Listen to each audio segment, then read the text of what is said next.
Hi, I'm Royce with Viking Wax Press and the Alternative Football Network. This video is another in my series ranking the helmets of various alternative pro football leagues. I rank helmets based on the following categories: personal taste, logo, color scheme, uniqueness, legibility, use of space, and contrast. Each helmet will be ranked from 1 to 10 in these categories with a maximum score of 70 possible. Tiebreakers will go to the team ranked highest in personal taste, then logo, and so on.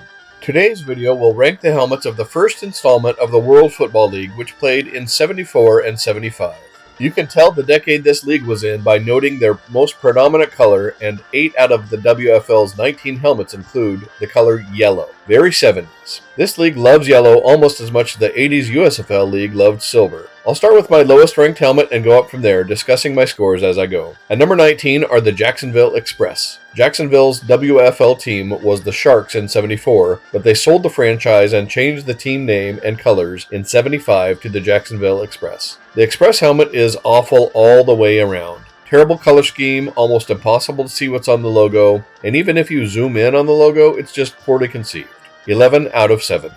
The Shreveport Steamer come in at number 18. This franchise started out in Houston as the Texans and didn't last the full season there before they moved to Shreveport to become the Shreveport Steamer. This helmet is almost as bad as the Jacksonville Express. Packers colors are never good in my book, so the color choice was a bummer. Now let's talk about this logo. Good logos don't make you squint, but this one you have to strain your eyes in order to tell this is a green drawing of a steamer ship on a white football-shaped frame. Honestly, the football frame is a problem here. Not only does it force its way onto the logo without connecting to the theme, but it actually detracts from the contrast. Compare it to this modern Showboats helmet. I'm not a huge fan of the new Showboats look, but the ship on the right is far more visible without the football frame. Please, designers, have a dedicated purpose for your design elements. It can make or break a brand. 15 out of 70 for the steamer helmet. Number 17 goes to the Birmingham Americans. This one is easy to see without squinting, but it's very basic and very boring. It's the letter A, folks, and hey, let's go red, white, and blue, slap a star in there, and call it patriotic. It looks more like a TV channel brand than a football team brand. Lazy design work nets 20 out of 70.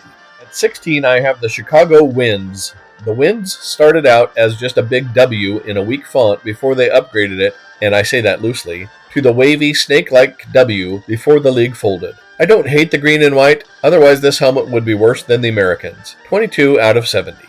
The Detroit Wheels come in at number 15. More yellow, ugly color scheme, but at least they tried to do something with this logo. Unfortunately, the attempt flopped. The direction of the stylized D goes in the opposite direction as the stylized W, and the wheel inside of the D gets a bit lost in the shuffle. Ugly helmet with a few points for trying, 23 out of 70. 14 goes to the Hawaiians. I usually enjoy native art and am especially drawn to Tlingit and Haida Native American art and love the native art alternate helmets the CFL uses. So this helmet has inherent potential. Sadly, that's about as far as it goes. They missed the opportunity to use native Hawaiian carvings in their design and went with 70s line art instead. Yes, it was in the heart of the 70s and line art was everywhere from crosswalk figures to public service announcements, but the massive missed opportunity to use more authentic native artwork, along with the yellow shell, ruined any chance this helmet had. 24 out of 70. At number 13, the Houston Texans. Finally, a non-yellow, oh wait, this one is also yellow, and also Packers themed. Come on.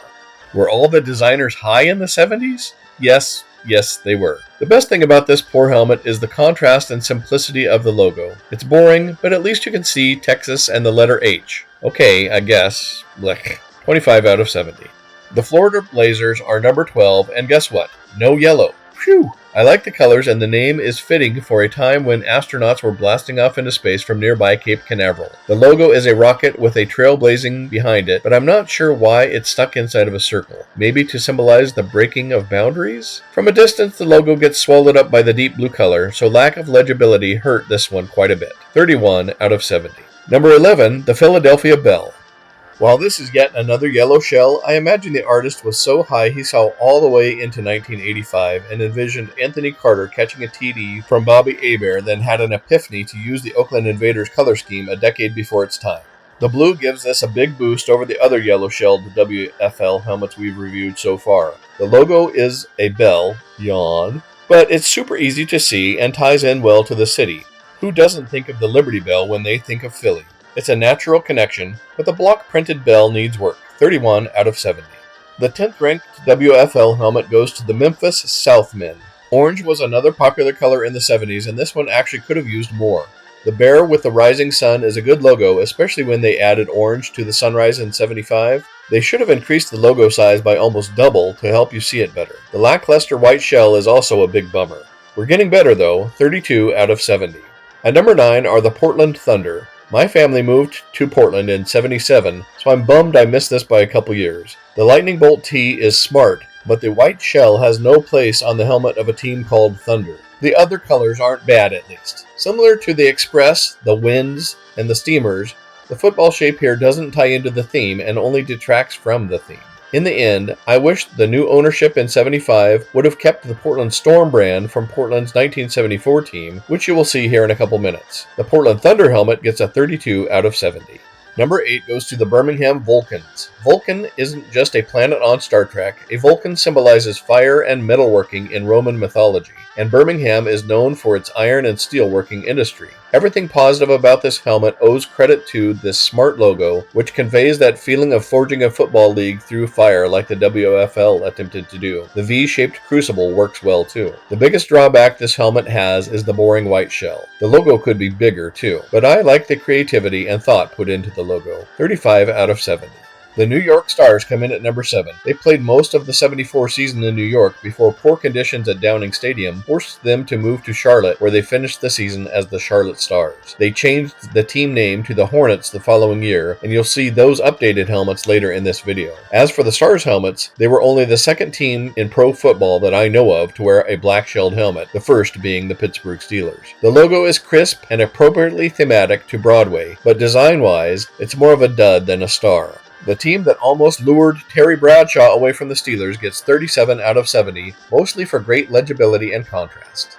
Number 6 goes to the Jacksonville Sharks. This team didn't last a full season, which is too bad because they were one of only 4 WFL franchises not to use a yellow or white shell as their base. Here's an interesting fact. 1972 was the first year more than 50% of television households in America had a color TV set, meaning literally millions were still watching on a black and white TV in 1974. What's my point? The Jacksonville Sharks color scheme looks the same in color or black and white, and I think that's pure genius branding for the era. Also, by 1974, the Oakland Raiders had made the silver and black an infamous color combo, and the Sharks rode that wave while they could. The menacing Sharks' black silhouette is just about the opposite of the NFL team's logo from further down the Florida coast, and I appreciate the purposeful contrast between the leagues. The logo conveys movement, power, and stealth, and I like it. A solid 46 out of 70.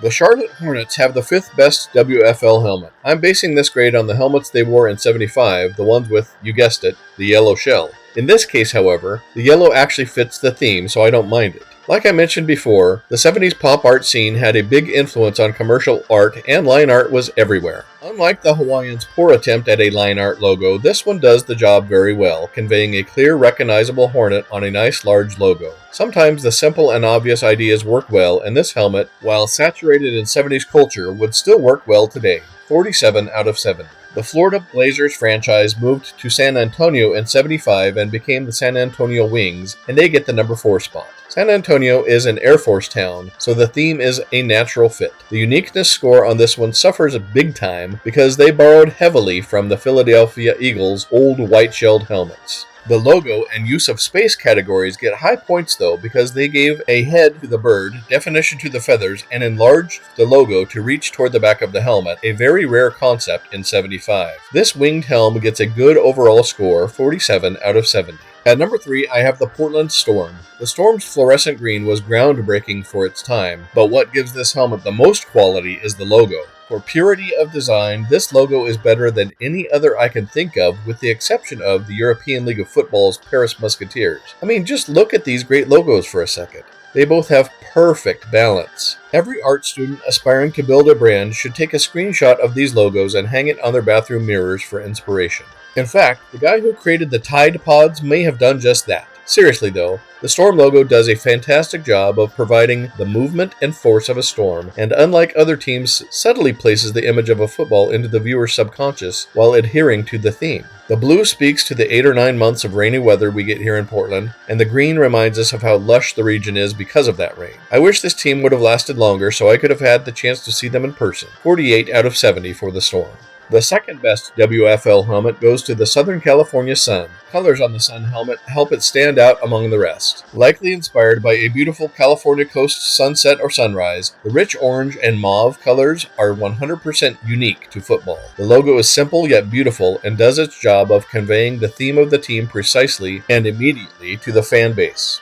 This is another logo with excellent balance, and the wavy rays bring it to life. A sizzling 49 out of 70. The best helmet in the WFL belongs to the Chicago Fire, who played only 1 year in 1974. Here's an experiment to try. Compare the size of this logo to the logo of your favorite team. Unless you're a big fan of the Washington Wolfpack, this one probably has you beat. And this was from 50 years ago when most teams underutilized the space on their helmets. I also gotta say, it was a very bold move placing a red logo on a red shell, and that is something that I usually frown on. Whoever designed this, though, understood the need to create contrast. They split up the reds by outlining the logo in a thick, bold, genius white pattern which makes the blazing flame leap off the helmet in almost 3D. This smoking hot precursor to other fire teams gets a 50 out of 70. That wraps up my WFL rankings. Were any of you WFL fans growing up? Which WFL team do you like best? Let me know in the comments below.